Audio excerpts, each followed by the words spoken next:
Hello കൂട്ടുകാരെ, നമ്മൾ class 10 കെമിസ്ട്രിയാണ് പഠിച്ചുകൊണ്ടിരിക്കുന്നത്. നമുക്ക് അടുത്ത ചോദ്യം നോക്കാം.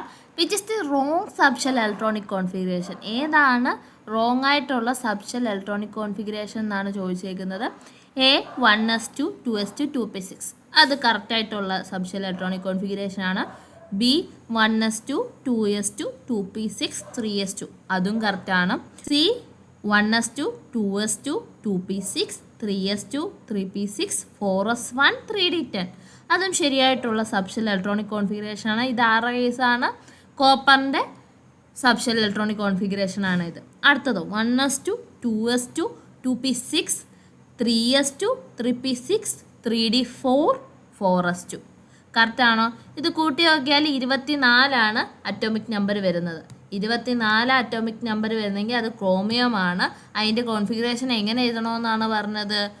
3d5 4s1 3d5 4s1 എന്നായിരിക്കണം ക്രോമിയത്തിൻ്റെ സബ്ഷെൽ ഇലക്ട്രോണിക് കോൺഫിഗറേഷൻ എഴുതുന്നത്. നിങ്ങൾ ചിലപ്പോൾ വിചാരിക്കും ഇതാ തെറ്റെന്നല്ലേ, കാരണം എന്താണ് 4s കഴിഞ്ഞിട്ട് ആ 3d വന്നതെന്ന് വിചാരിക്കും. പക്ഷേ അല്ല. എന്താണ് തെറ്റ്? 3d4 4s2 വന്നിരിക്കുന്ന ഈ ഡി ആണ് തെറ്റായിട്ടുള്ള സബ്ഷെൽ ഇലക്ട്രോണിക് കോൺഫിഗറേഷൻ എന്ന് പറയുന്നത്. കാരണം അറ്റോമിക് നമ്പർ 24 24 ആണെങ്കിൽ ക്രോമിയോ ആണ്. അതിൻ്റെ കോൺഫിഗറേഷൻ എങ്ങനെയാണ് വരുന്നത്? 1s2 2s2 2p6 3s2 3p6 3d5 4s1 എന്നായിരിക്കണം വരുന്നത്. ഇത് കോപ്പറിൻ്റെ ആണ്. അടുത്തൊരു കേസാണ് നോബിൾ ഗ്യാസ് വെച്ചുകൊണ്ട് സബ്ഷെൽ ഇലക്ട്രോണിക് കോൺഫിഗറേഷൻ എഴുതുന്നത്.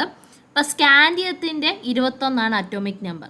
അപ്പോൾ നമ്മൾ ഉപയോഗിക്കുന്ന ആർഗണാണ്. ആർഗൻ്റെ അറ്റോമിക് നമ്പർ 18 അപ്പോൾ 18 വരെയുള്ളത് ആർഗണിൽ വരും. ബാക്കിയാണ് 3 ഇലക്ട്രോൺസ്. അതാണ് നമ്മൾ 4s2ലും 3d1ലുമായിട്ട് എഴുതി കാണിക്കുന്നത്.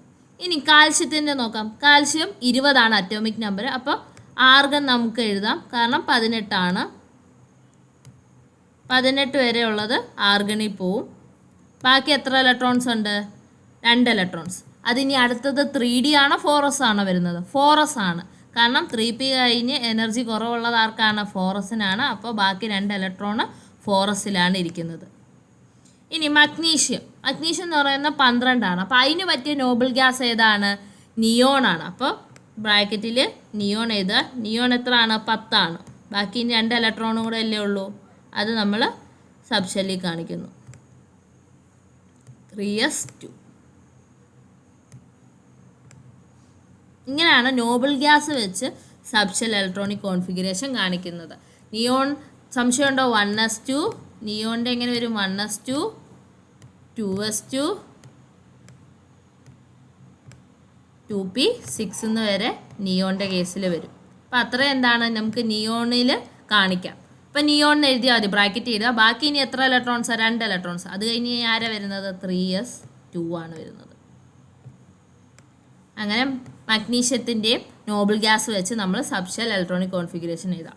കൊബാൾട്ടിൻ്റെ 18 ആർഗൺ വരും. 18 ഇലക്ട്രോൺസ് ആർഗണിൻ്റെ ഇതിൽ നമുക്ക് നോബിൾ ഗ്യാസിൻ്റെ കേസിൽ കാണിക്കാം. ബാക്കി ഇനി എത്ര ആണ് വരുന്നത്? 9 ഇലക്ട്രോൺസാണ് വരുന്നത്. അതെവിടെ വരും? 3d7 4s2 3d7 4s2 4s2.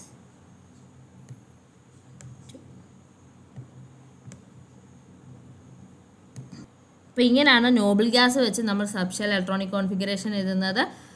ആർഗൻ്റെയും നിയോണിൻ്റെയും case പഠിച്ചോളുക. Argon 18 atomic number. ബാക്കി ഇലക്ട്രോൺസ് നമ്മൾ അടുത്തടുത്ത ഷെല്ലിലായിട്ട് എഴുതുന്നു. നിയോൺ എന്ന് പറയുന്നത് 10 അറ്റോമിക് നമ്പർ. അപ്പോൾ 10 വരെ ഉള്ളത് അതിൽ ഉൾക്കൊള്ളും. ബാക്കി ഇലക്ട്രോൺസ് ആണ് നമ്മൾ പിന്നീട് കാണിക്കുന്നത്. അപ്പോൾ ശ്രദ്ധിച്ചോളുക. ഈ സ്കാൻഡിയം കാൽഷ്യം ഇവയ്ക്കൊക്കെയാണ് നമ്മൾ ആർഗൺ ഉപയോഗിക്കുന്നത്. ചെറിയ 12 അവരൊക്കെ നമ്മൾ നിയോൺ ഉപയോഗിച്ചാൽ മതിയാവും.